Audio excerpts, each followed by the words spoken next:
All right. So we're back. We're going to start back up in Leviticus 27.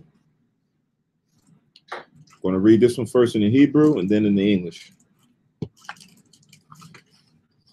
So this one starts off with Wayadabar. What is the Sabbath day? What is the Sabbath day? If you want to keep it down up there, Akin. Patat, Gabak, y'all keep it down. We start the service again. Okay. So it says in Leviticus 27, Wayadabar, Yahweh al-Mashar Lamar. One of the few repetitive verses. And the Lord speaking to Moses saying, says it a lot. It says, the bar al Bunyam Yasha'Allah wa Amartha Alham Ayash Kaya Yapa La Nadar Ba'ai Rakka Napa Shath La Yahweh. Verse 3. Salak. Yeah, verse 3. Wahaya I Rakka Hazakar Maban Ashara Yum Asharayim. Yeah, it is. They just have Asherah.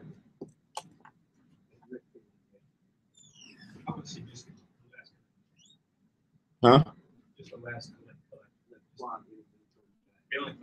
Yeah, come.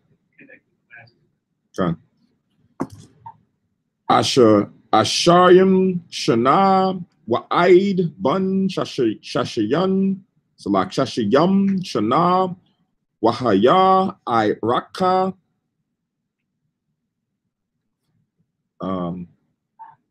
Kamashim Shakwol Kasap Bashakwol Hakwa Dash, verse 4.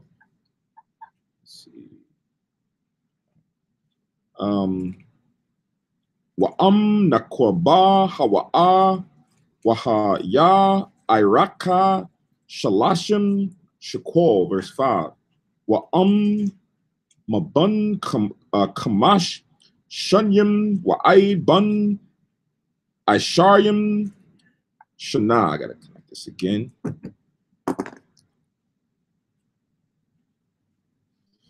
Asharyam Shana Wahaya Iraka Hazakar Asharyam Shakoyam Wala Nakwaba Aisha Rath Shakoyam. Shakoyam is says silver, used to denote money. Shakol. So, verse 6. Wa'am mabun kadash wa'aid bun kamash shunyim waha ya iraka azakar kamashah shakoyim kasap walana kwaba iraka shala shath shakoyim kasap. Verse 7. Wa'am mabun shashayam shana wama I la zakar wahaya iraka kama shah aishara shakwo wala nakwaba aishara shakoyim. Verse 8. Wa'am mak hawa'a ma'ai raka waha ima yadwa lapanya hakahan priest waha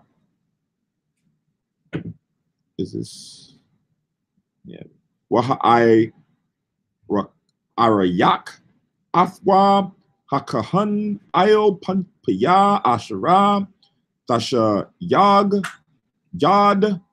hana dar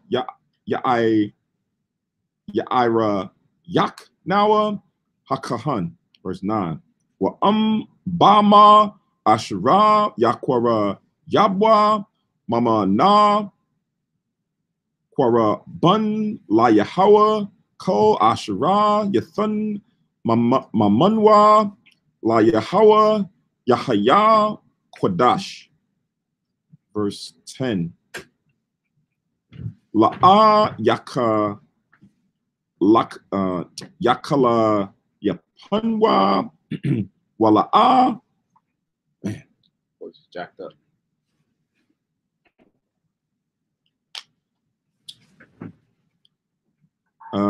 Again, verse 10. La'a Yakala Yapunwa Wala'a Yama Yar Athwa Tawab Barai Or Rai Batuwab Wa Hamar Yama Yar Bama Babama Wa Haya Hawa'a Tamawa Rathwa Yahaya Kodash. Verse 11. Wa Ko Bama Tama All Ashra La'a Yakwara Yabwa Mama Na Kwara Bun La Yahawa Waha'ai Mayad Ath Habama Lapanya Haka Hun. Verse 12. Waha'ai Rayak Kun. Waha'ai Rayak Haka Hun Atha Bayam Salak Bayan Tuwab Waba Yan Rai Ka'ai Raka Hakahan Kan Yahaya. Verse 13.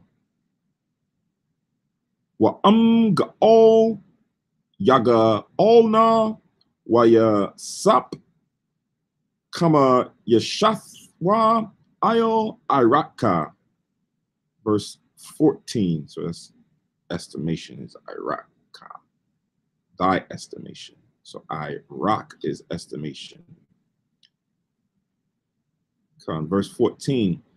Wa Ayash Kriya Ya Kodash Ath Bayathwa Kodash La Yahweh Wa Ha'ai Rayak Wa Hakahan Bayan Tawab Wa Bayan Rai Ka'ashra Ya Ira Yak Athwa Hakahan Kan Yakwam.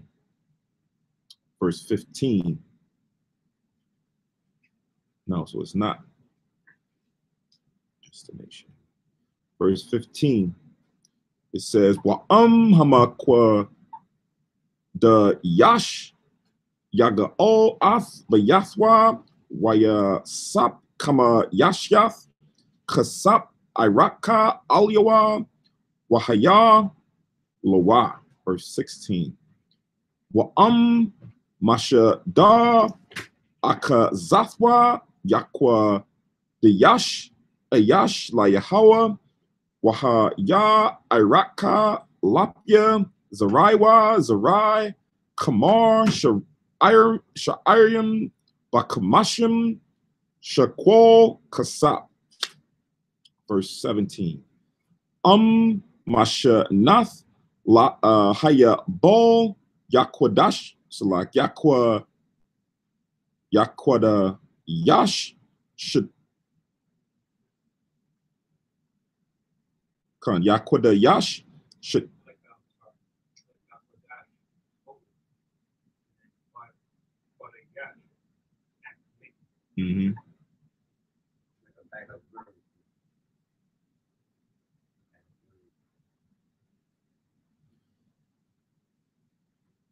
So Kwadayash Shadawa Ka'ai Raka Yakwa Wum. Verse 18. Wa Akar Haya Bo Yakwada Yash Shadawa Waka Shab Lawa Haka Hun Ath Kaha Salak Haka Sap Ayo Paya Hashunyam Hanawa Thorath Aid Shanath Hayabol Wana Garai Ma'ai Raka. Verse 19. Ga'ol Yaga'ol Ath Hashada Hamakwa Dayash Athwa Waya Sap Kama Shayath Kasap Iraka Alioa Wakum Lawa, verse 20. La'a Yaga'ol Ath Hashada Makar Ath Hashada La'ayash Akar La'a Yaga'ol Iwad, verse 21. Waha Ya Hashada Bataza Athwa Bayadbo Kodash La Yahawa Kashada Haya Hakaram Makahan Taha Ya Akazathwa, verse 22. Ashada Makwa Nathwa Ashra La'a Mashada Akazathwa Yakwa the Yash La Yahawa, verse 23. So that's interesting. So there's a verse, so the numbers is a bit off, because that last thing I just read for 22 is really 23 in the English here, because it says Kware Yashim La Yahawa, holy thing unto the Lord.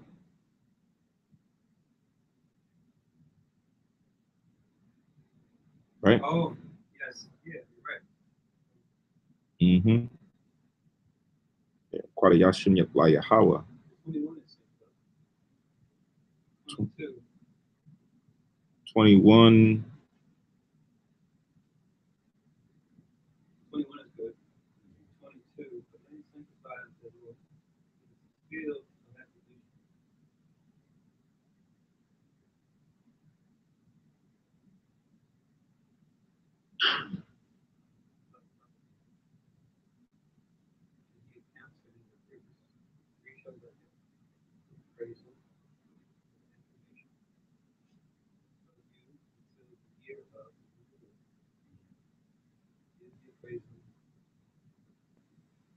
I think just the order is For 20, but no, but 22. The end of 22 says Yakwada Yash La Yahawa. right. So that's the top part of it. It's just the order is reversed. Like it goes into the subject first, the 22 in Hebrew, then it refers back to the subject along. Yeah, but 22, unless it doesn't have holy thing, because Kwadayash, I don't see Kwadayash in the English of what I have for 22. That's why I think it's a verse down. See, this is if Shaddai field, Makwanakwa, its purchase, its possession. Asherah, which is not Shaddai from the field, Akazakwa is holy. Yash, he is sanctified, or the heat is in the field. Lie out, which is yeah. Yash lay out. So that's the get the man sanctified to the Lord. So you're saying within that verse it's done that. Yeah. So now if I read 20, all right, I got it. 23. Yeah, I see it. I see it because now in 23, when I get to the end, it says it's the same. Yeah. I see it. All right, verse 23. Wa kashab lawa. So that's interesting because, like you said, the first part of the sentence in the English is now the end of the sentence in the Hebrew. Yeah. Subject will be. The action will be first, and then what did the action be? Mm-hmm. Verse 23, Wa kashab lawa hakahan ath makasap, so like makasath ha'ai raka aid shanath haya bo wana thun ath ha'iraka bayawum hahawa'a kodash la Yahweh. Verse 24. Basha nath laya salak hayawa bo yasha wab hasha da la ashara kwanawa ma'athwa la ashara lawa akazath ha'arataza. Verse 25. Wako iraka yahaya basha quo hakodash asha Isharyam, this must be 20, yep. Isharyam Garam Yahya Hashakwal, verse 26.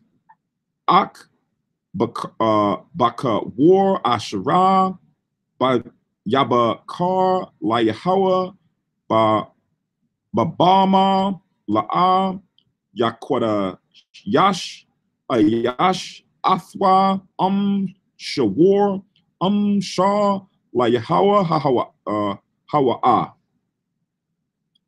Verse 27. Wa Babama Hata Ma'o Hata Ma'a Wapa Da Ba Iraka Wa Ya Sap Kama Shathwa Alyawa Wa La'a Yaga Ol Wana Makar Ba'iraka, verse 28. Ak Ko Karam Asherah Yakaram Ayash La Yahweh Mako Asherah Lawa Ma'adam Wabama Wama Shadam Akazathwa Lawa La'a Yaka Yamakar Wala'a Yaga'ol Ko Karam Kodashim Hawa'ala Yahweh. Verse 29.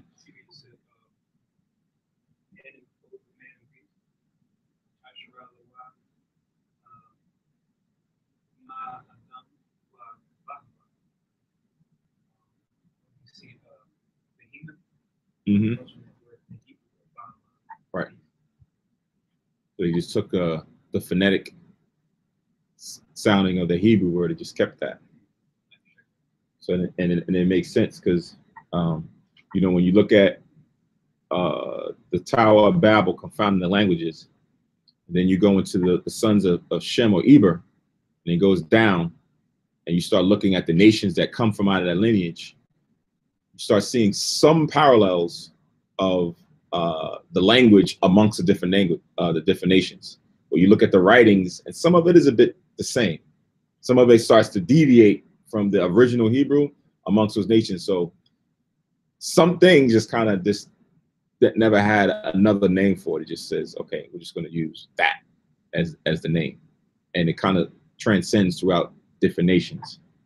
You know, if you ever listen to a nation speaking their language, and then they'll say a word that's just like all these words, and it's like that one English word. It's like you don't have a word for that. They just kept that same word.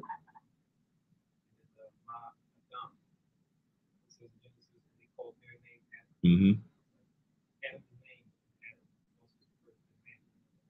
Mm-hmm. 29. Kol karam ashara yakaram man ha'adam la'a yapada mawam yawamath. Verse 30.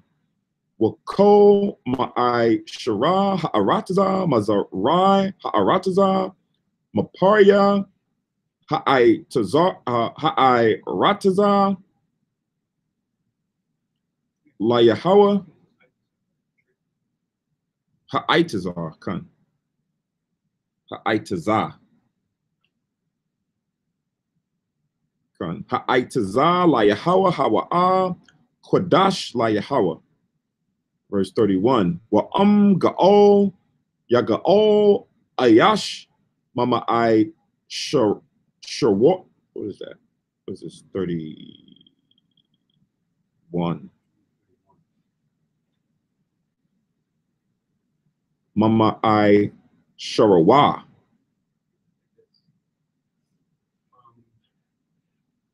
His ties. or of his ties. Or of his ties, right? Mama I Sharawa, Kama Sho Yaswa, Yasap Al Yawa, verse 32. Wakol Ma'ashara, Bakor, Wataza Unko Ashara, Ya'ai Bar, Thakath, Hasha Bat, Ha'aisha Yarya, Yahaya, Yahaya, Kodash, La Yahawa. Verse 33. La'a Yaba Kor, Bayan Tawab, Larai, Wala'am, Yama, Ya Runwa, Wa'am, Hamar, Yama, Ya Runwa, Waya Salak, Wahaya, Wahawa'a, Wathama, Warathwa, Yahaya, Kodash La'a, Yaga'ol. Verse 34, last verse in the Hebrew.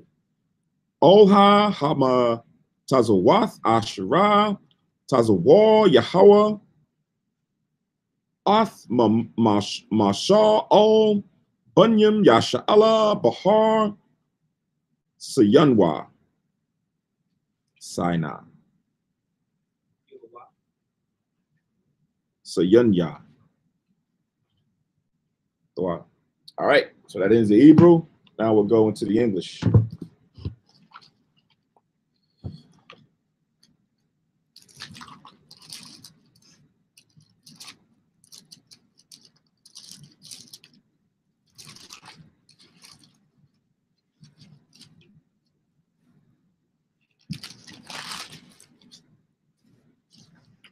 So it says in Leviticus 27:1, and the Lord spake unto Moses, saying, speak unto the children of Israel, and say unto them, when a man shall make a singular vow, the person shall be for the Lord by thy estimation.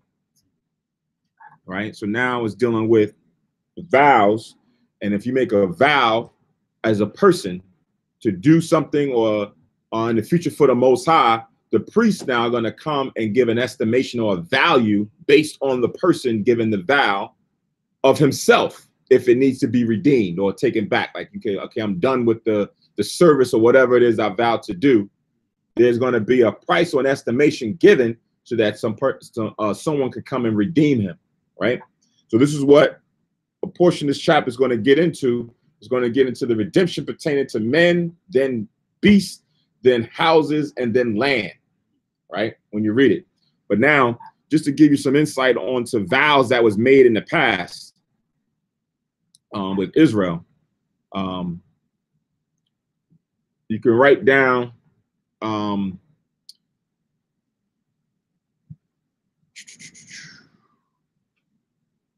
Numbers, the 21st chapter.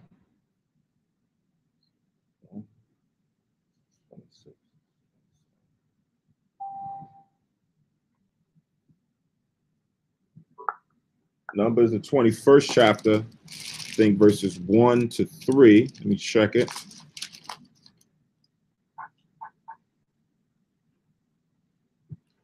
So Numbers 21, 1 to 3. It says, and when King Arad, the Canaanite, which dwelt in the south, heard tell that Israel came by the way of the spies, then he fought against Israel and took some of them prisoners. Right? So here's a Hamite king that, found out that Israel was sending spies amongst the land. And when he had done that, they went and apprehended some of them and put them in prison. Verse 2, and Israel vowed a vow unto Yahweh and said, if thou wilt indeed deliver this people into my hand, then I will utterly destroy their cities. So the vow was, if the Most High would bring those men back and deliver these Hamites into their hands, that they would destroy all their cities, right?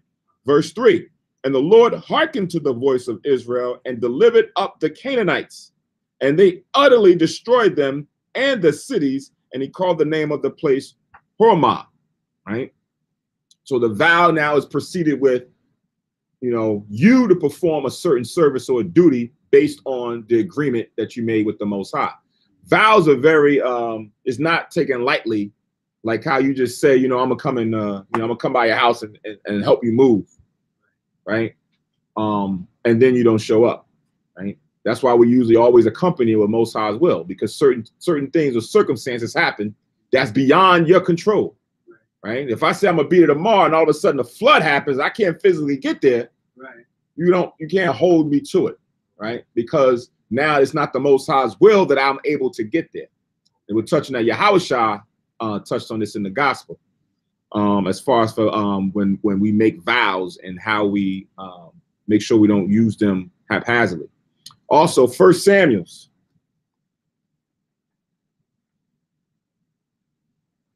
1 Samuel, the first chapter.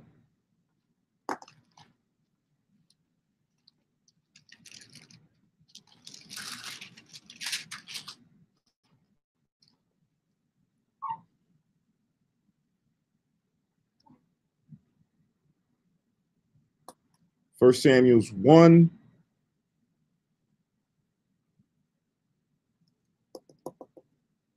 And I'm going to start from verse 1 and 2, and then I'm going to jump down.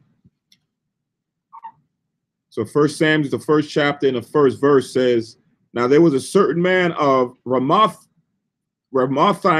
Zuphen of Mount Ephraim, and his name was Elkanah, the son of Jeroham, the son of Elihu, the son of Tohu, the son of Zuph, and Ephratite. And he had 2 wives. The name of the one was Hannah, and the name of the other was Peninnah. And Peninnah had children, but Hannah had no children, right? So he was able to have children or bear seed by one of his wives, but the other one was left barren, right? So when you read the scriptures, it was like a reproach unto a woman who could not raise up seed unto her husband. She felt the way, right? So you will see a lot of times, of course, they themselves, a couple or even individually, would go and pray to the Most High. So in this case, this is the same thing that happened when you jump down to verse 9. It says, so Hannah rose up after they had eaten in Shiloh and after they had drunk. Now Eli the priest sat upon a seat by the post of the temple of the Lord, and she was in bitterness of soul and prayed unto Yahweh and wept sore. And she vowed a vow and said, O Lord of hosts, if thou wilt indeed look on the affliction of thine handmaid and remember me and not forget thine handmaid, but wilt give unto thine handmaid a man child, then I will give him unto the Lord all the days of his life, and there shall no razor come upon his head. And it came to pass, as she continued praying before her, the Lord, as she before praying the Lord, that Eli marked her mouth. And it's just going on how he was checking what she was saying, thinking that she was, you know, had drunken wine, right? Talks about something like that in the book of Acts, when you read the 2nd chapter, how they thought that they was drunk to a certain degree. But when you jump down now to verse 17, it says, then Eli answered and said, go in peace, and the power of Israel grant thee thy petition that thou hast asked of him. And she said, let thine handmaid find grace in thy sight. So the woman went her way and did eat, and her countenance was no more sad. And they rose up in the morning early and worshiped before the Lord, and returned and came to their house to Ramah. And Elkanah knew Hannah his wife, and the Lord remembered him, or remembered her. Wherefore it came to pass, when the time was come about, after Hannah had conceived, that she bare a son and called his name Samuel, saying, because I have asked of him, or asked him of the Lord, right? So now here it is. She made this now Samuel, the prophet, who then was now given to the priest. She was now made a vow that her son was not going to be her own anymore. He was going to be. So when you read on in the 2nd chapter, he was raised up amongst the priests, right? She was able to go and bear more children that was going to be left to dwell with her and her husband Elkanah, but this one son, Samuel, because she made that vow. If he now remembered and took that reproach off of her, that she would give her firstborn to the priest, right? So now it came with those stipulations. Now let's go to Judges, the 13th chapter.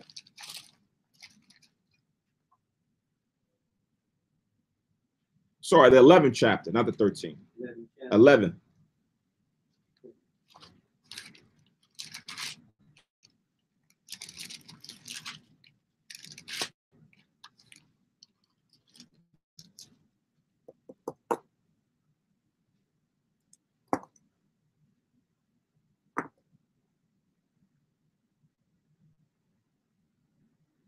and 29.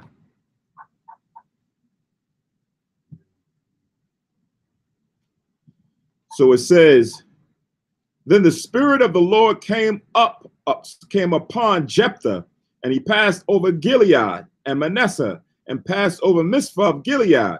And from Mizpah of Gilead he passed over unto the children of Ammon. And Jephthah vowed a vow unto Yahweh and said, if thou shalt without fail deliver the children of Ammon into mine hands, then it shall be that whatsoever cometh forth of the doors of my house to meet me, when I return in peace from the children of Ammon, shall surely be the Lord's, and I will offer it up for a burnt offering. Right? So I don't even know why he would even say something just out there like that. But if now, as they're about to go out to war to fight against Ammon, he's like, look, Most High, if you deliver them into my hands, when I return home, the first thing that comes through my doors, I'm going to offer it up as a sacrifice or a burnt offering to you, right? So he's thinking maybe it might be some food or whatever, not knowing what the circumstance would lead to, right?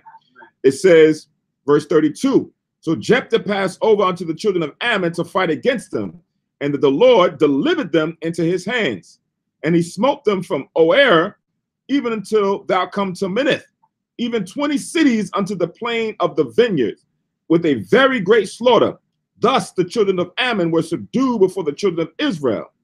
And Jephthah came to Mizpah unto his house, and behold, his daughter came out to meet him with timbrels and with dancing, and she was his only child. Besides her, he had neither son nor daughter.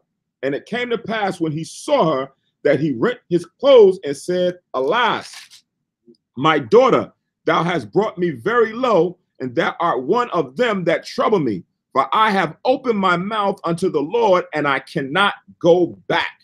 Right? So that's the stipulation with the vow. When you make that vow, you can't return or renege on the vow. Right? The Most High was not accepted. So that was the understanding. So he said this, and the Most High fulfilled his end of the bargain. Now he would have to fulfill his end of the bargain. Right? And as you read on, verse 36, and she said unto him, my father, if thou hast opened thy mouth unto the Lord, do to me according to that which hath proceeded out of thy mouth. For as much as the Lord hath taken vengeance for thee of thine enemies, even of the children of Ammon. And she said unto her father, let this thing be done for me.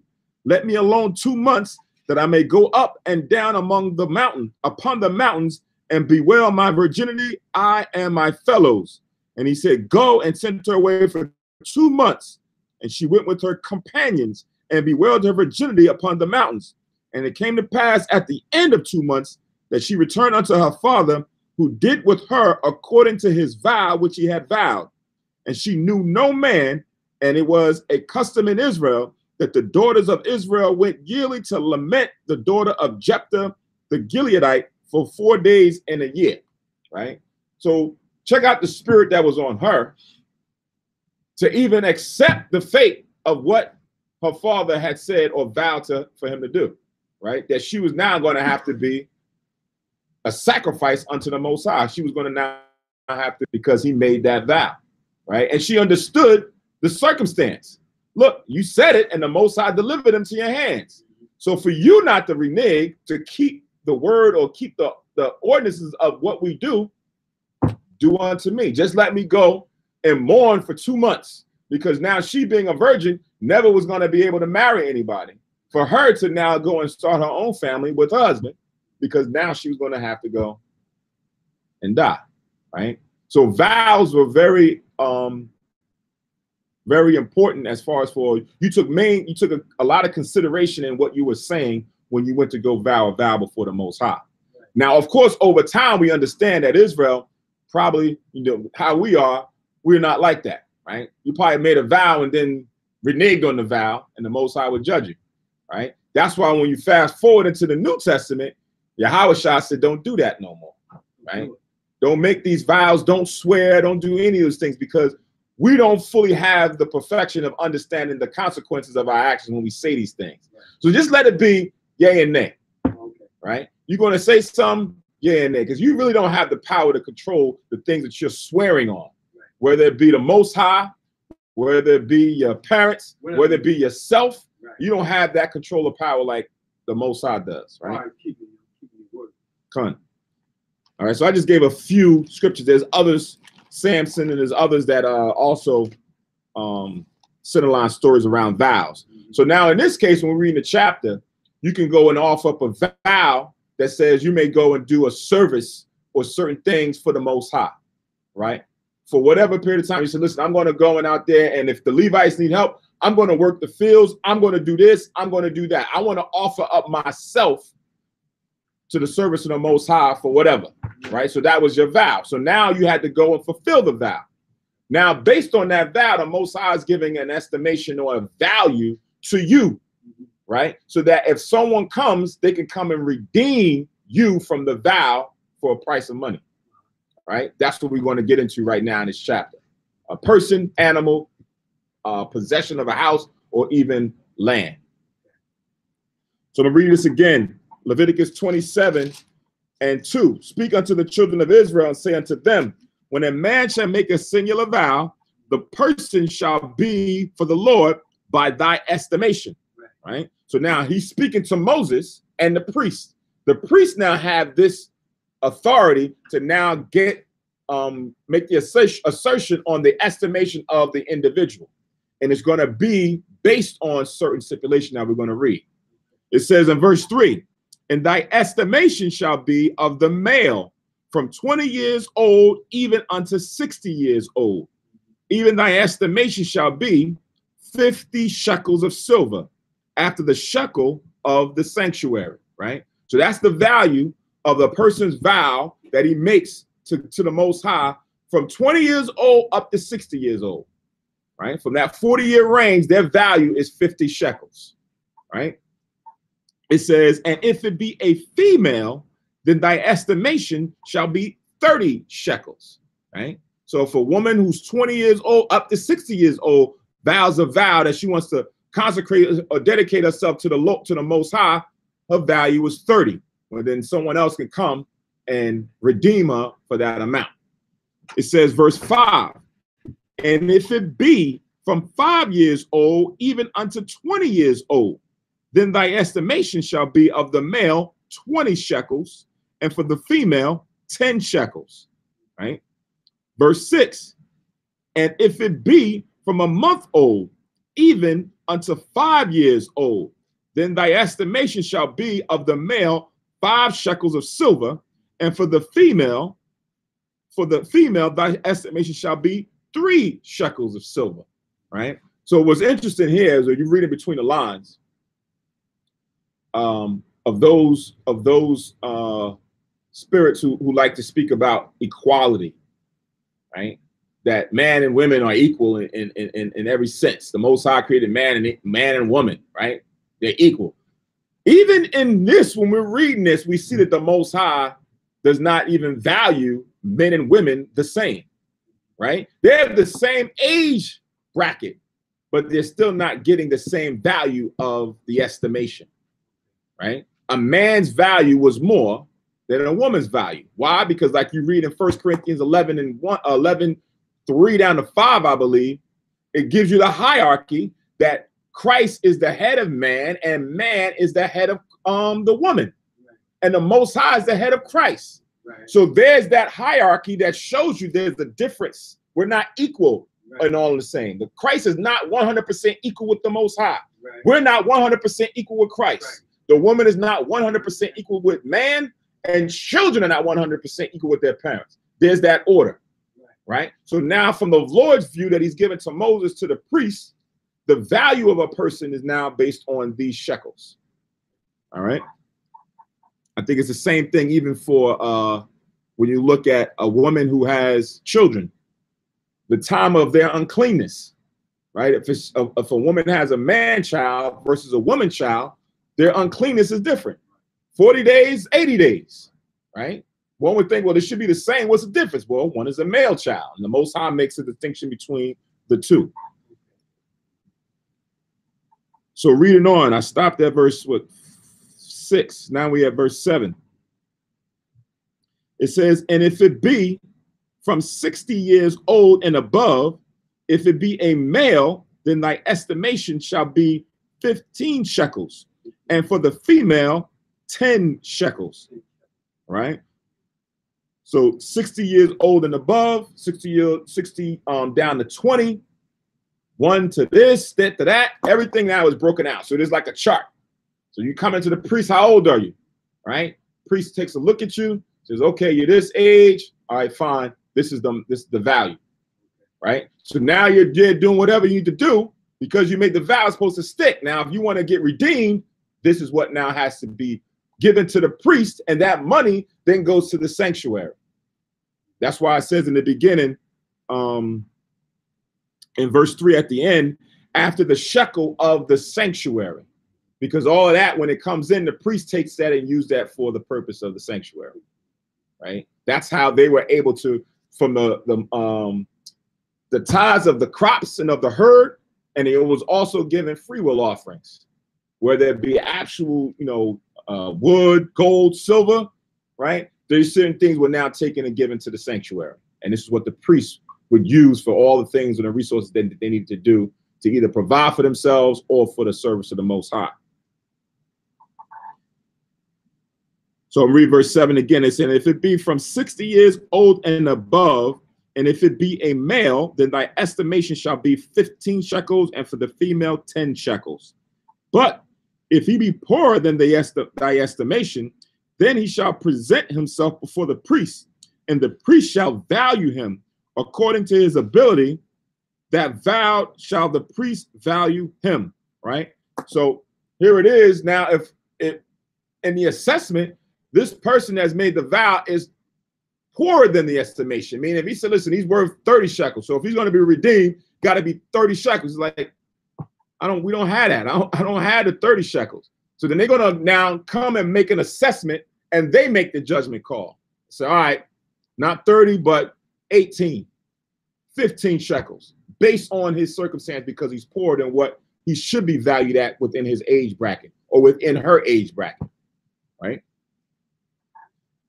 It says in verse 9, and if it be a beast whereof men bring an offering unto the Lord, all that any man giveth of such unto the Lord shall be holy, right? So now everything that now the persons are going to bring to the Most High is now going to be holy or dedicated to the Most High. It's for the Most High's purpose, right? Now it says, he shall not alter it, nor change it, a good for a bad, or a bad for a good.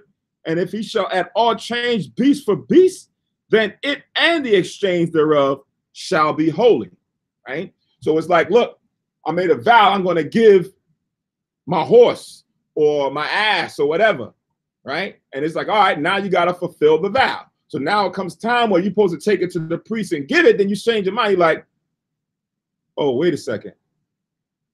I don't want to give that one. I want to make a switch. I want to give this one over here, right? So now if you have that in mind and you're thinking that you're going to change it good for bad or bad for good and exchange this one for that, then the Most High says, if you come and you do that towards a priest, guess what's going to happen? The one that you initially vowed and the one that you come in to exchange it, both of them are going to be for the priest. They're going to take both, right? And now it's going to be holy unto the Most High. So I'm going to read it again from 9. And if he be a beast whereof men bring an offering unto the Lord, and all that any man giveth of such unto the Lord shall be holy. He shall not alter it, nor change it, a good for a bad, or a bad for a good. And if he shall at all change beast for beast, then it and the exchange thereof shall be holy. Right?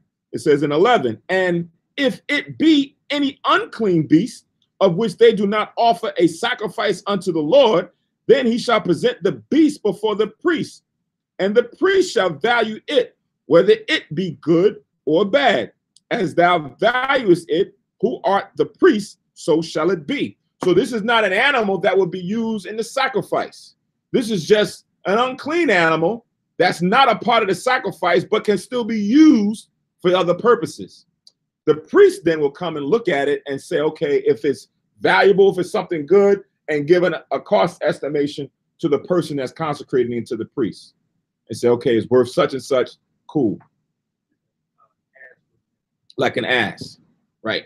It's not something that's going to be offered to the Most High as a sacrifice, but it could be used for a beast of burden or something else. And they'll make that price quote there. Verse 13. 13. It says, but if he will at all redeem it, then he shall add a fifth part thereof unto thy estimation. Right? So now if he comes and says, well, I gave you the beast, I want to get the beast back. Right? Now you got to add 20% on top of the estimation of what the priest gave, a fifth part. Right? So now you say it's not with men or women, but with these animals. You say, okay, now there's going to be like a tax on top of it, right? Because this was used or given to the Lord for the priests, and now you want it back, it's 20%. So this is why, again, when you make these vows and you give these offerings and dedications to the Lord, you got to be forthcoming and say, okay, I want to do this for a good purpose. But then again, sometimes circumstance happens and you may lose all your asses and you got none. And you're like, yo, I need to get it back, but it's going to come at a cost where you're going to now have to go back to the priest and give a fifth part on top of it. Verse 14.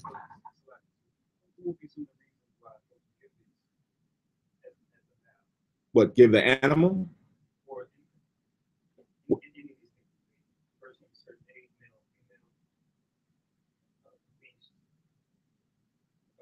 So we just read with Hannah, right? She was barren. She's like, hey, Most High, if you do this for me, I'll give my son over to you and he'll dwell there forever or whatever. Or someone could have something of the same line where say, you know what? I just like doing things for the Most High. I want to help the priesthood out. And he may just says, hey, I'm going to offer up myself. I want to help. I'm not a Levitical priest. I can't go in there and do things pertaining to the service or to the tabernacle, but I can help out. You need someone to go out there and gather the crops for you in a certain amount. I'll go do that. You need someone to go and do this type of exchange for you. I'll go be that person and dedicate myself for this purpose, right? For whatever, how long it is that you see so fit. And then if your mind changes, then now these are the stipulations the Most High puts in place and says, this is the value now of what you came to vow, that now that money goes back into the sanctuary. So you right. For you to stop at vow, duration, right. Exactly. And then let's say you was 50, and it's interesting because if you was 59, and now at the time you stopped it, you was 63, right? And I was like, okay, I started at 59. My value was 50 shekels. Now I'm 63. Now my value is these amount of shekels. So now that's because it's all based on that. It's the same thing like even when we get into the year Jubilee, it's based on what your value, your worth is based on age, right? Now time has gone by and it's not as valuable anymore, right? It's like a car. You get a car, you buy a car brand new, it's valued high. 5 years go down the road, it comes down, right? It's not as valuable anymore. And then somebody is making that assessment. So when it comes time for you to sell it, you're like, I don't use the car enough now. I want to give it to somebody else. They're going to like, all right, well, how many miles it got on it? Is it in fair, good condition, right? You have your maintenance thing. I want to make sure that there's nothing under the covers that I can't see. And he's like, all right, I'll give you about $3,500. Initially, you paid $22,000 for it, but now it's worth 3,500 because there's some years on it, some tread, a lot of dings on it, and then exactly, right?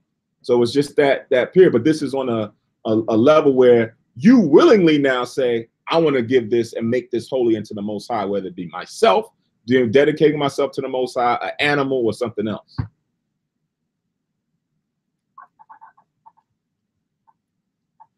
So now verse 14, it says, and when a man shall sanctify his house to be holy unto the Lord, then the priest shall estimate it, whether it be of good or bad.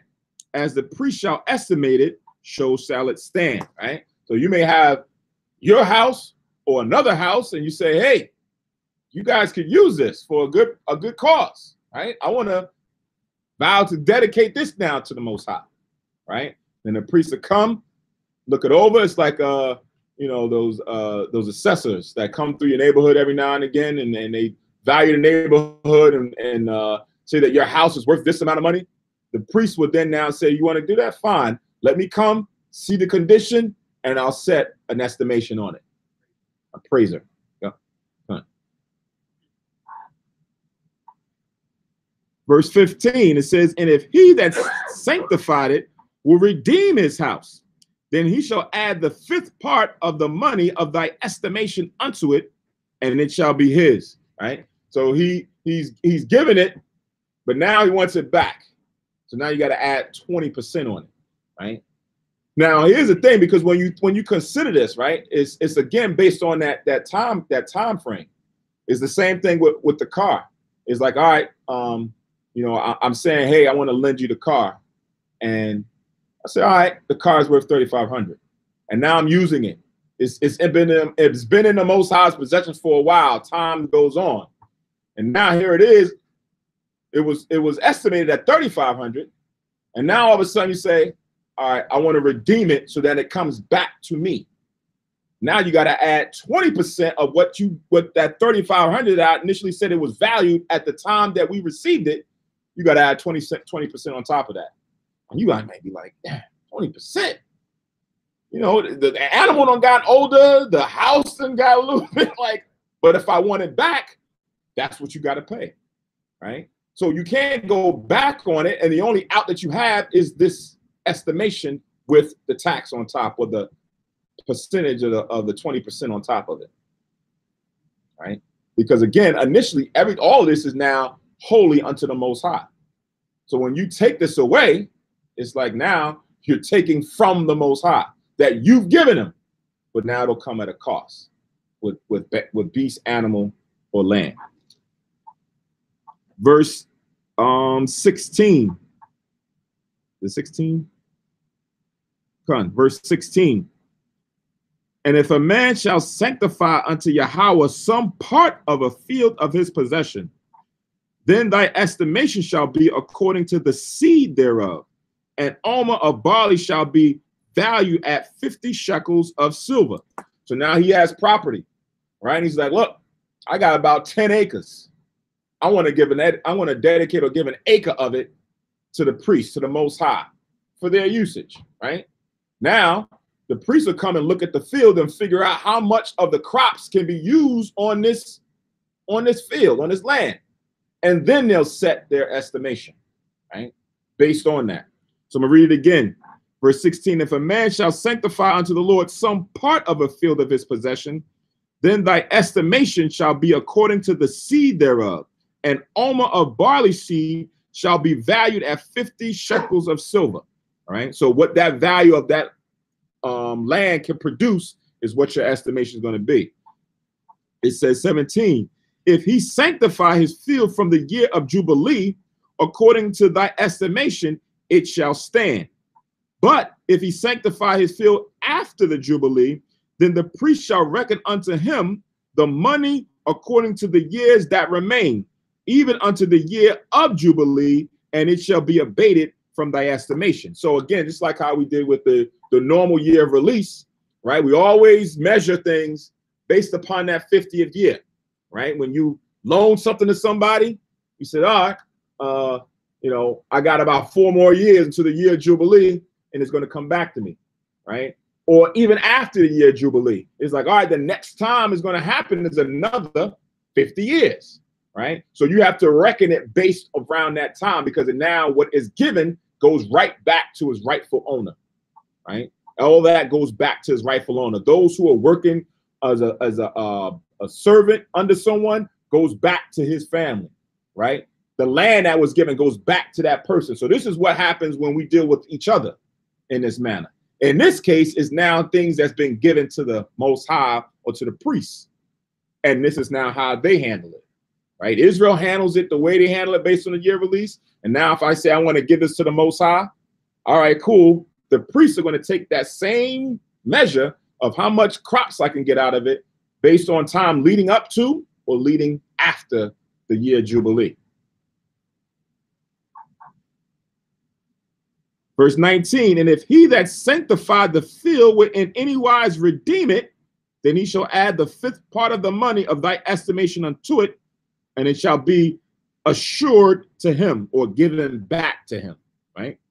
Verse 20, and if he will not redeem the field, or if he have sold the field to another man, it shall not be redeemed anymore. So it's like, I've given you my vow to you on the field. Now, I can come and redeem it at any point in time, but if I choose not to redeem it, then it doesn't get redeemed.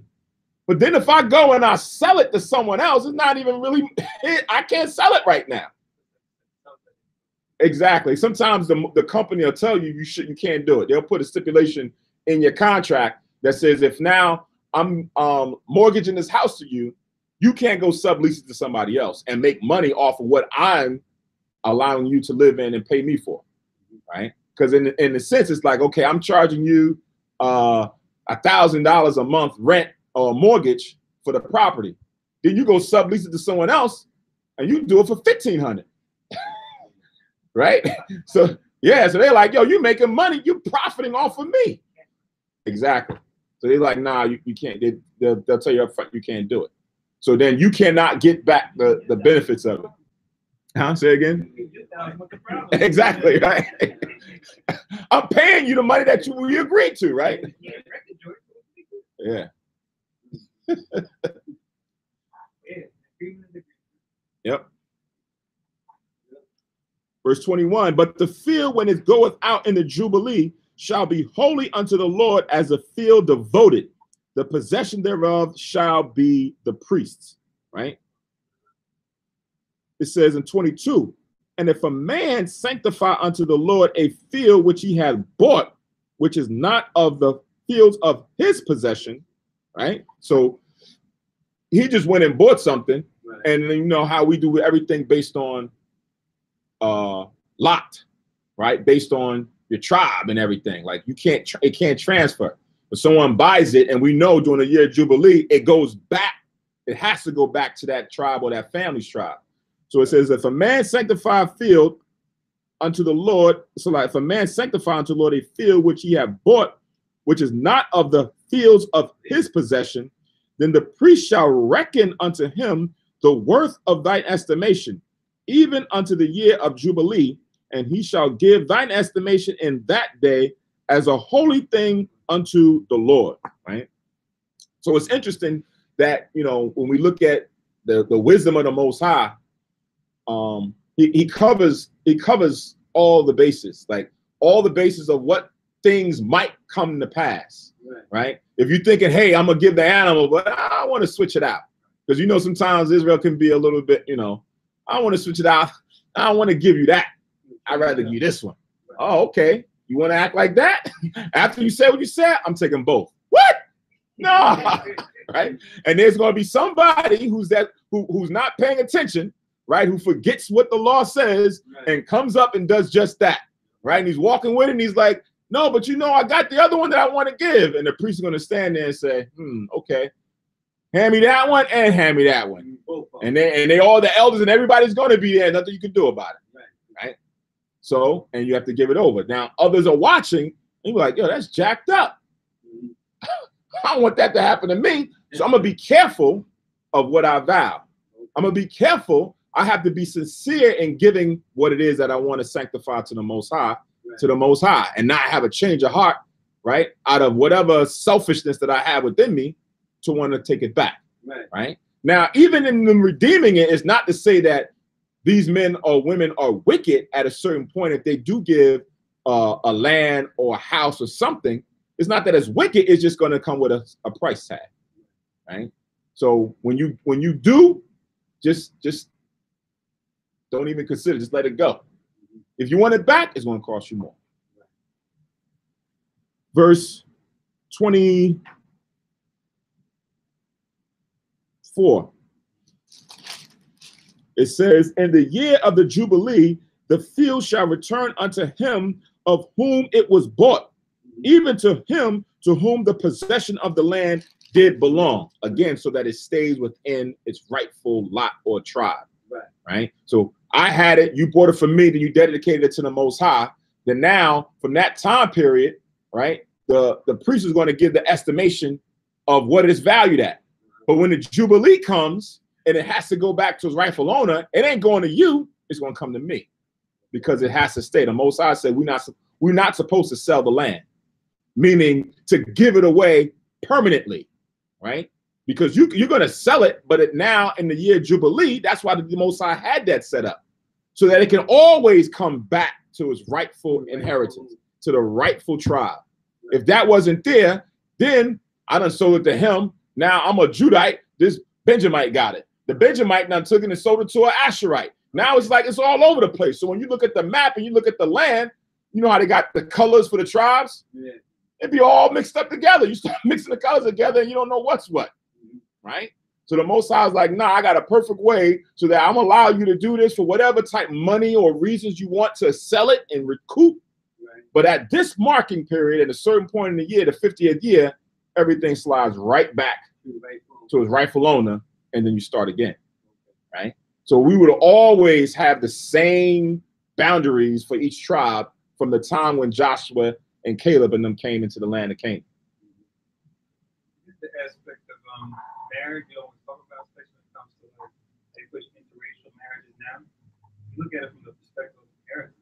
We just had examples of that in scriptures, like Zelophehad and his daughter, where you get to see the incentive behind marrying into your nation, one little level marrying into your tribe, sometimes even into your family, so that the daughters can give it to the same family of their father, right? And we see even for the root, that was the incentive behind that. All the time, so look at that at a base level and go, oh, she was Moabite. They look at everything else that was at play, especially Deuteronomy, where it talks about raising up seed for your brother that died of older. That's like really the basis behind that decision. Right. It had to do with that next of kin, raising up seed to that person's inheritance once they die. Right. When you want the same done for you, you died before you thought. What's interesting is because we're so detached from inheritance as a people, we don't value and understand why it's important, even on that aspect. Let's just say a marriage, right? With this, in this context, I think it was at the end of Numbers with the man and his two daughters who had no sons, they only had daughters, right. and it had to pertain where now what happens, because these are women. If they go and marry another tribe, they're going to get the land, right? And the land is now going to go to that man and his son, right? And it's going to now swap. So the Most High put it in like, nah. Those daughters have to marry within their tribe so that it stays within the tribe, right? Because of the inheritance. So with that foreknowledge of understanding the importance of inheritance, you take or value your nation a bit differently, right? You are not going to be like how it is in society where it's like, you know what? Love who you love. What difference does it matter? It makes a big difference, right? And not even just so much because we see it on a national level within Israel, but now bringing out the point that you're bringing up in the Numbers, we see how it's important within the tribe, right? Even within the tribe. So those daughters of that man within that tribe, they now have to look at another tribe as an alien. They have to say, nah, I ain't dealing with him. I ain't dealing with him. Are you not of that tribe? Nope, I ain't dealing with you. So now they're like to them almost heathens. in that regard to their circumstance that they're dealing with. The same way the Most High says that another tribe that comes up to do the service of the Most High, you're a stranger. This is not for you. It was only for those that come out of Aaron, and those 3 sons, they now had specific orders of what they should do. Right? Just because you're a Levite, you couldn't just come up and just do what you want to do. You were strangers to this, because the ordinance goes to this man and that lineage. So for that right, when that circumstance happens, like me, I don't have any sons. I got all daughters. So if I had an inheritance, and I'm like, man, I don't know if I'm having any more kids, right? And then I'm like, well, we got this land. This land has been in our family. It's been in this tribe since the time of Joshua. Listen, y'all got to marry somebody of our tribe. Really? But I like the Ephraimite brother. Sorry, you can be friends, but you can't marry him. You got to marry the Judite. You got to marry a Ben. You got to marry this within this tribe. Thus saith the Most High. Right. So that's why when even I touch back on Jephthah and his daughter had a spiritual mind. She understood the vow. She was like, all right, Dad, according to what you vow, I understand it. This is how it is. Right. Because they're in tune with what the scriptures and the spirit of the Most High accounts for with how we deal with it. Right. So yeah, you're absolutely correct. It even in marriage and other things, this kind of carries over and paints a different picture about how we deal with one another, how we cohabitate with one another. This is a part of that civil living, right? How we live civilly amongst each other and the other nations, right? Because there's certain boundaries and things that we do with either within the tribes that the Most High has set up, right? So where did I leave off? 25, come the water. So verse 25 again, and all thy estimation shall be according to the shekel of the sanctuary. 20 gerahs shall be the shekel. So when you go break down weights and measures and things, you understand what a shekel is. It's 20 amounts of the gerah, right? That's the value. Verse 26, it says, only the firstling of the beast, which should be the Lord's firstling, no man shall sanctify it, whether it be ox or sheep, it is the Lord's, right? So you can't come and say, I want to vow a vow and consecrate the firstlings of the sheep or the cattle to the Most High. Right. Because it was already the Most High's. Right. You can't use that as a way of saying, I'm going to make this vow. No, the Most High said, don't do that. Because I'm already supposed to receive that. You're trying to take advantage of it because it's like, okay, look, this is supposed to be the Most High's, and now you're going to say, I'm going to make a vow. I'm going to give the Most High this animal.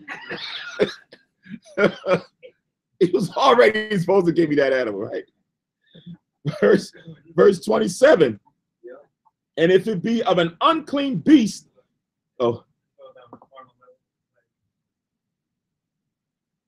not exactly the same, but like we saw there with Gad when it came to here.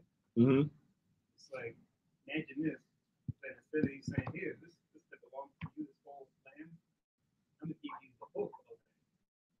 Isn't that nice? That's what they did with Gad. They came here and they said, survey the land, put their own land mark up. Yeah. Say, yeah, we're gonna give you a corner you already have. Right. This is for you. See? Isn't that nice? Ain't that special? We gave you a reservation. Yeah, like what? Wait, this was all mine to begin with. Like, are you giving me something that was already mine? And you giving me a portion of it. Oh man. Verse 27. And if it be of an unclean, the interest as I go and I read this, and I can't be remiss from those who discount the scriptures as a system of law, right?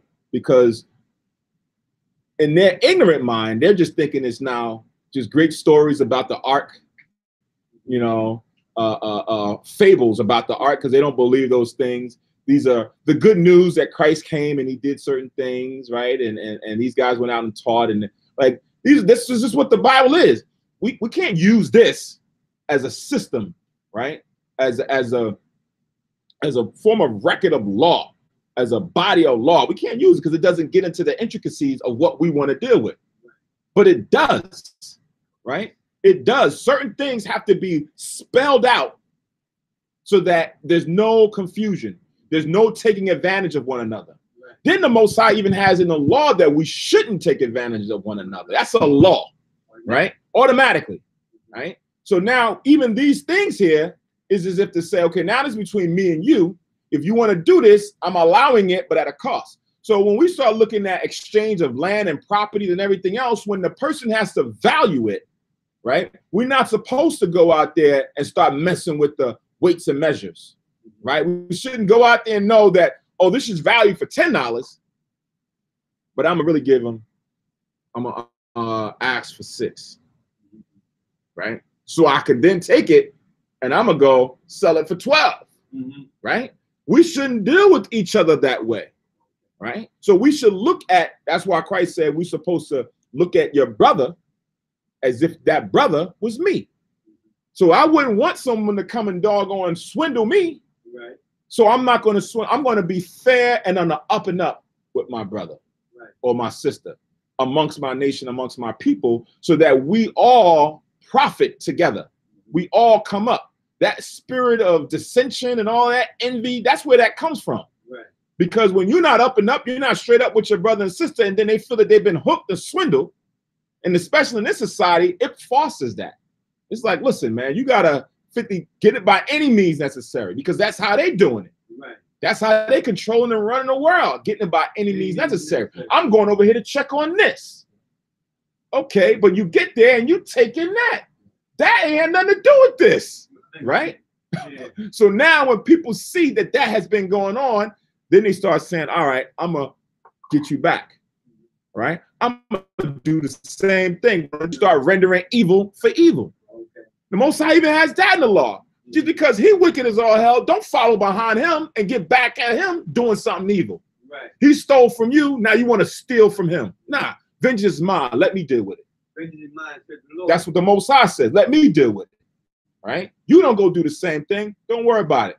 Still give him kindness. Let him heap coals upon his head. Right. I'm going to bless you even more than what you lost. Don't worry about it. Right. Right. That type of spirit is all throughout here. If you're not in the right frame of mind, it's not going to work out for you to even do type businesses and transactions and things, right, because it's going to be all deceitful, right? Right? You putting out that you're trying to swindle everybody, then all of a sudden you're wondering why ain't nothing working out for you as you thought it was, right? Right? You just getting by, or you underwater, right? Because the spirit of it ain't right according to this. Right.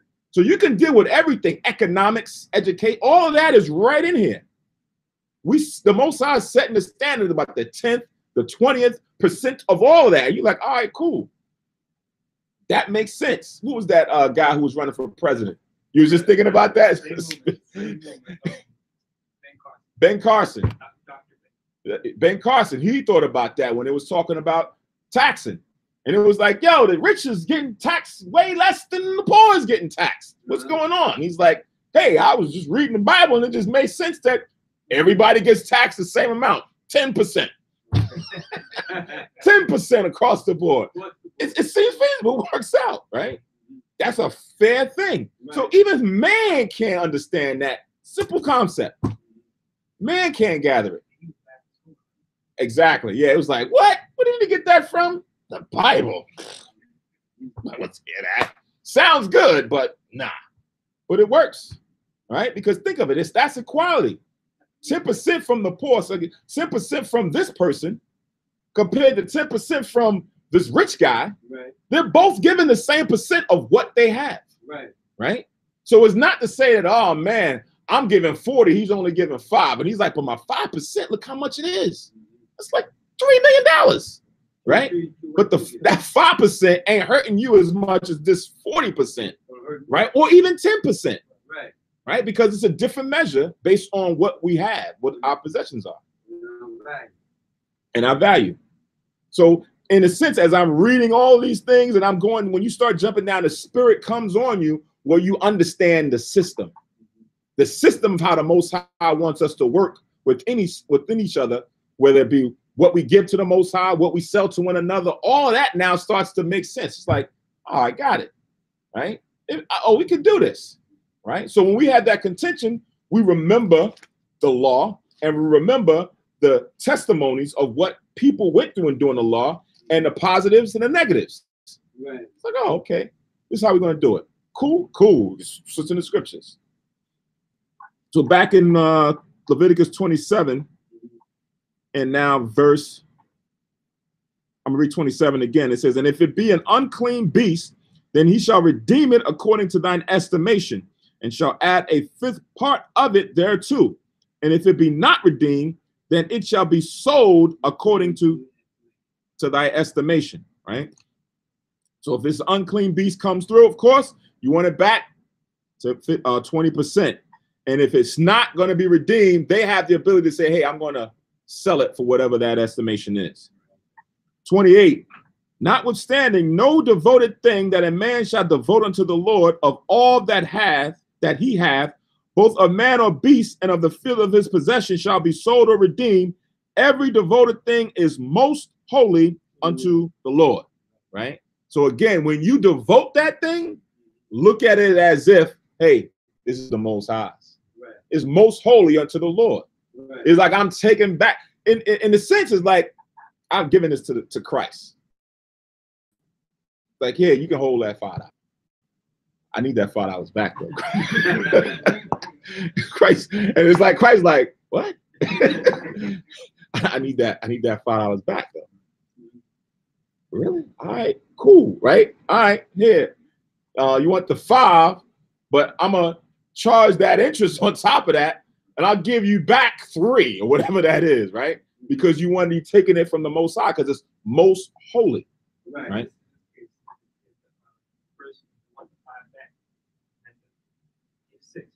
Huh? Right. Right. But as far I'm using it because as far as for money, if I'm in the scenario, I mean, if I want it back, right, is to say, yeah, I got to go for the animal, for the land.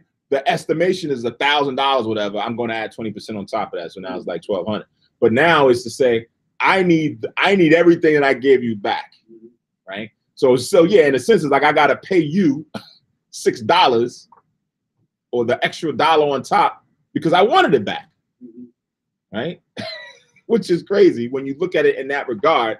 But that's how the Most High is viewing it. It's most holy unto me, right? It should be that. But you know, if you consider it, all right, fine. Here are all the ordinances that pertain to it, right? It says, none devoted which shall be devoted to men shall be redeemed, but shall surely be put to death. And all of the tithe of the land, whether of the seed of the land or of the fruit of the tree, is the Lord's.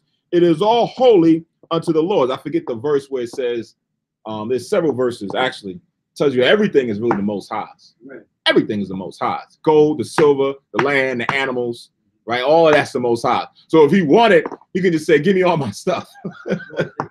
give me all my stuff, including you. I take you too. Yeah, I take you too, because you're mine, right? In the Apocrypha, it tells you that the spirit of man went and created and fashioned these idols whose spirit has been borrowed. The spirit that I got in me, and I'm walking down the street and I'm going the way that I think I want to go, I'm not even my own. Because at some point in time, when the Most High makes that decision, it says, I need my spirit to come back to me. And ain't a damn thing you can do about it. Right. Nothing you can do about it. Right. That spirit is gonna go when the Most High says he wants it to go. Right? Whether it has to go back up into the third heaven, or like we talked about this evening in the class on a Friday evening, or now that spirit is gonna go in this direction that I want it to go. Right? Here you as a drug dealer, right? And you thinking you about to make fast money, you about to catch Puffy in them or being the first billionaire. And all of a sudden, he's like, you about to make a sharp right. A sharp right. And now you're over here. You done given all that up. You counted it for a loss so that you can gain all of this over here, these spiritual riches, right? So the Most High ultimately controls and has all of that to his discretion, right? We don't really hold it, but he gives us the dominion over the things that we have here down on this plane to operate so that we can form continue and form as a nation, right? So that we don't envy the other nations and what they're doing. Remember, was that Deuteronomy 4, where the Most High told Moses that when the other nations look and see the things that we're doing, it's like, look at this. What God do they have that have given them laws such as this? Yeah. What God do they have that the wisdom that these Israelites have is on another level, right? They would be in awe, or should be in awe of us if we collectively performed it, right? It would just make sense. When you look at the other nations now and they worshiping elephants, like, what you worshiping elephants for? You riding on the elephant. You pulling the elephant here and there. The elephant ain't pulling you, but you worshiping and reverencing this as a deer. What's going on with you? Right? But they don't see it that way until wisdom comes in. Right. And you make it simple for them that they could possibly see it, which no people would not see. Right? Because they don't have that same wisdom like us. Right. Verse 31, if a man would at all redeem aught or any of his tithes, he shall add thereto the 5th part thereof. And concerning the tithe of the herd or of the flock, or even whatsoever passeth under the rod, the 10th shall be holy unto the Lord. Right? Okay. Again, reiterating, anything that's given or dedicated to the Most High is holy unto the Most High, meaning it's his. Right? Right? It's his. Right? Because don't look at it, because we just read about unclean animals, and we could look at the dietary laws like, oh, that's unclean. You're not supposed to do anything unclean. Right. But we were dedicating unclean animals to the Most High, and that unclean animal now is holy unto the Most High, meaning it is now sanctified to be used by the priest and the Most High. Right? Right? Not that now it's holy and you can eat it. Right. See, the Most High said here in the Old Testament, brother, that unclean animal was made holy. They could eat it. No. Yeah. Donkey burger. Exactly. And that's why even if that thought proceeded, that's why earlier in the chapter he said if they consecrated these unclean animals that were not sacrificed. Right. Because you can't sacrifice those unclean animals to the Most High. They would use it for these other purposes. So if you can't think to now say, oh, well, now if it's made holy, you can sacrifice it. No, they still can't sacrifice it, or you still can't eat it. Right. Good. Unclean beasts of which they do not offer a sacrifice. Right. And we know that even in the sacrifices, it carries over, because in the sacrifices, were eaten by the priests, right? So that wouldn't have carried over so that now they can eat these unclean animals, right?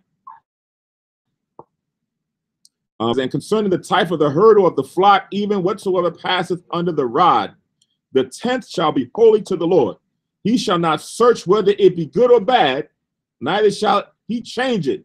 And if he change it at all, then both it and the change thereof shall be holy. It shall not be redeemed. So the same thing happens now for the tithes that comes from the land. Same thing if you did it with the beast. If you wanted to switch out the beast, both beasts are now the Most High's. Right. So if you're giving a 10th of the tithe, or you're gonna your tithes to the Most High, and you're like, that part right there is a little bit better than this one, but I'm gonna switch it out. Nah, now that and this is now the Most High's. Right?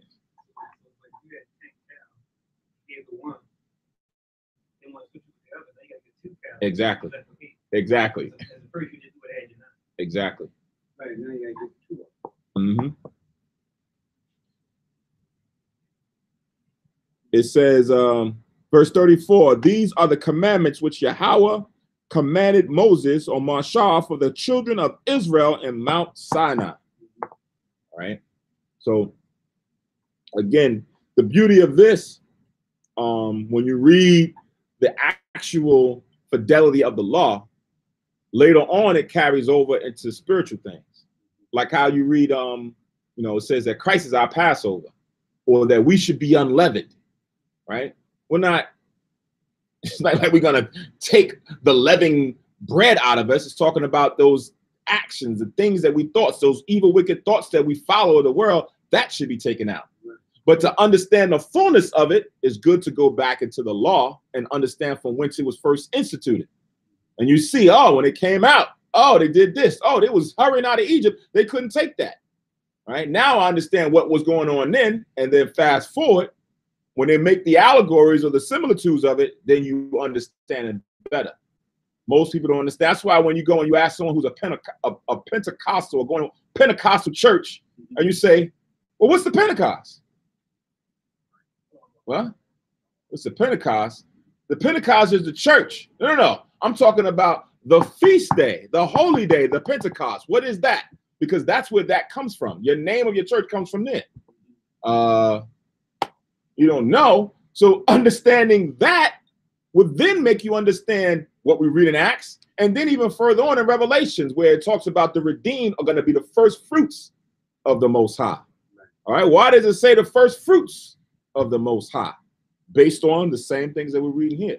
So some of these things may not be kept right now based on what we're doing in our captivity. We don't have the temple no more. We don't have the priesthood set up no more because the priests or the Levitical priests were the ones who did the estimation, right? We don't have that order right now. That don't happen until the kingdom comes back. So some of these things we can't keep, but the knowledge of it is beneficial for us to understand when things do get set back up in place, is perfected.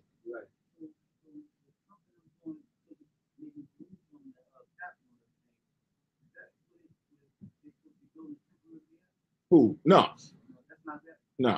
First of all, everything that they have over there that they're doing or is built, and that's going to be, that got to go. That has to go.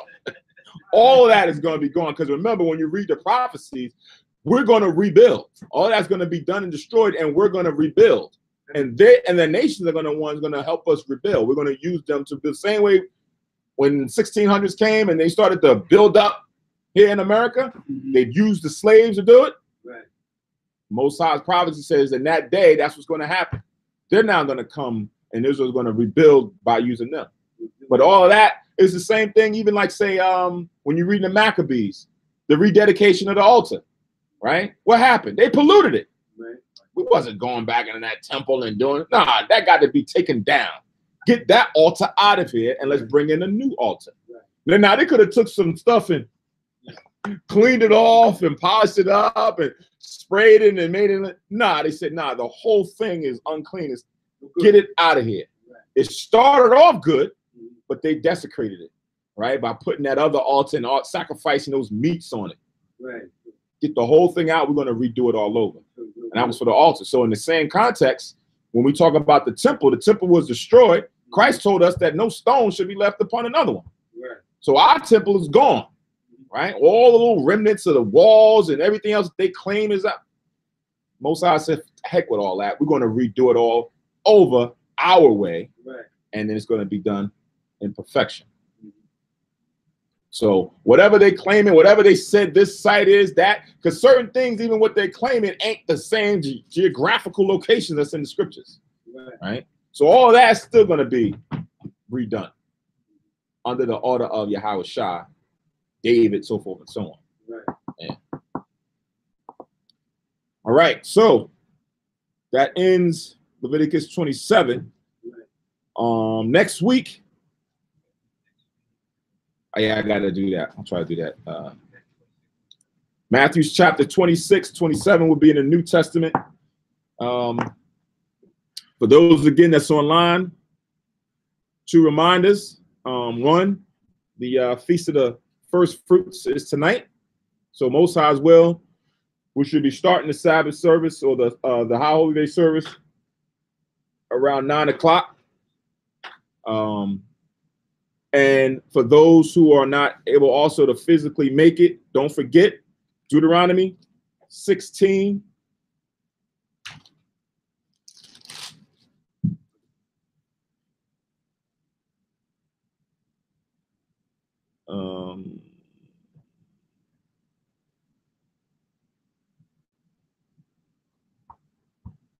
And 16 and 17.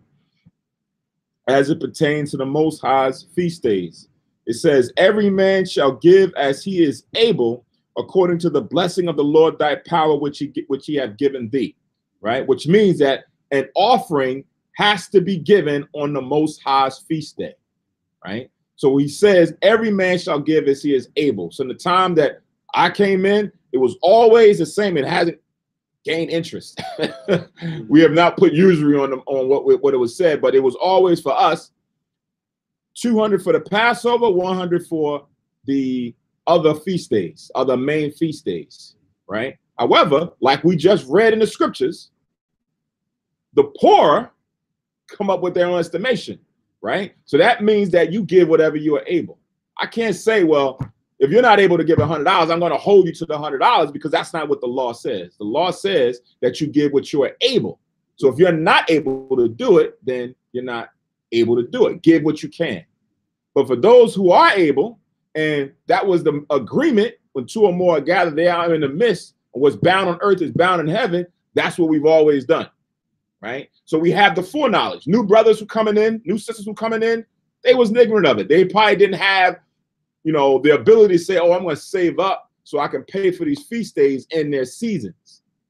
Now you know, and now you can make those provisions. The same way we make provisions for other things, worldly things that we want to do. I'm going to go, on vacation to Bora Bora, wherever the heck you're going, right? You save up money, right? You put it aside. You take a little something off your check. Say, all right, I'm going to put that in a little kitty here, and then I'll be able to do it. So in the same token, you'll do that for the Most High's feast days, specifically, mainly men. Because when you read this, it says the Most High speaking to the men. Males must appear. You can't physically bring it. That's why the Lord has it beautifully in this time and age, where we have teleconference lines and live streams, so that we are still congregating together in this form and fashion, right? The Most High, in his infinite foreknowledge, leaves no excuses for us to come together in certain forms of fashion. So again, I just want that to be reminded upon. Whenever you can get the offering in, make your offering, and then also try to the best of your ability. If you can't physically make it, dial in or log on, and the live stream and the teleconference will be on. So like I said, Most High's will start around 9 o'clock. Give us some time. I think maybe even just make sure you check your text messages. I'll just say, Kahan, when we have an idea, we could just probably send out a message on the distribution or the text that says, hey, we'll be starting in 10 minutes. That way it gives brothers and sisters enough time to get themselves prepared.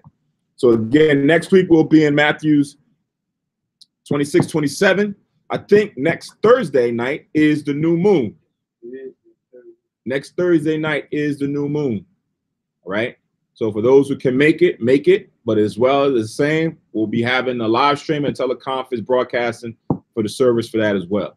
All right.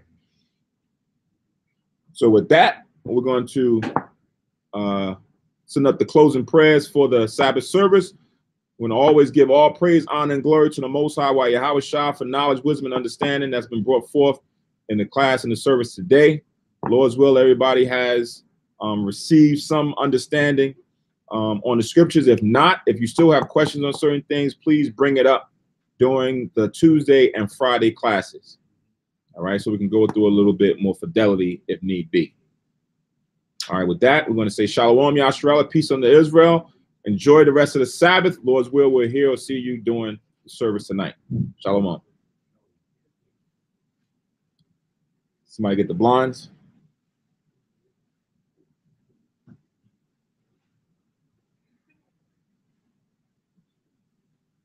I'm sorry.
Barakata Yahweh Bahasham Yahushai, Asherah Nathanawa, Par Yahagabin, Thawada Aman, La Yahweh Bahasham Yahushai, Ath Yasha Allah.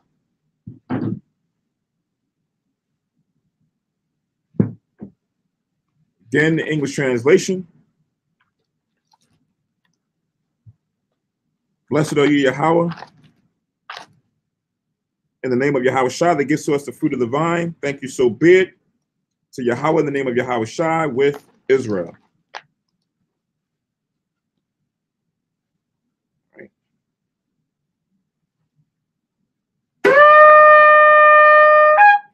A model upon you, all Jerusalem, stand and face Jerusalem.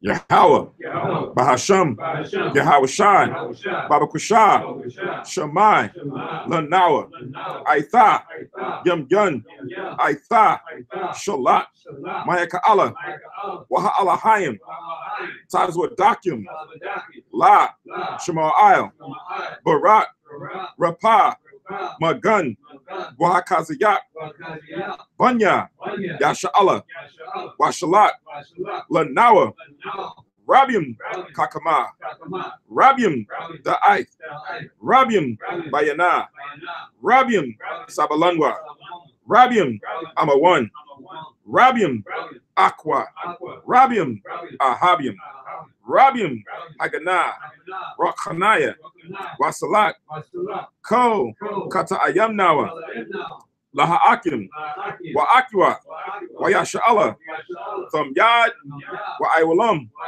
Bahasham, Yahushai, Thawada Aman. English translation. Yahweh in the name of Yahushai, or the Most High in the name of Christ, please listen to us now, right now. Send Michael and the righteous powers or angels to watch over, bless, heal, protect, and make strong the children of Israel. And send to us much wisdom, much knowledge, much understanding, much patience, much faith, much brotherhood, much love, much spiritual protection, and forgive all our sins for the brothers and sisters in Israel, always and forever. In the name of Yahushai, thank you, so be it. Four corners prayer. Yahweh, Bahasham, Yahushai, Barak Nawa, Wayasha Allah, Wabak Yasaparim, Shema, Yasharallah, Yahweh, Allah Hayanawa, Yahweh, Akkad. English translation. Most High in the name of Christ, bless us and Israel in the house of books or schools. And again, Deuteronomy 6:4, hear, O Israel, the Lord our power is one power. Again, we say Shalom and Shabbat Shalom. Enjoy the Sabbath. Peace.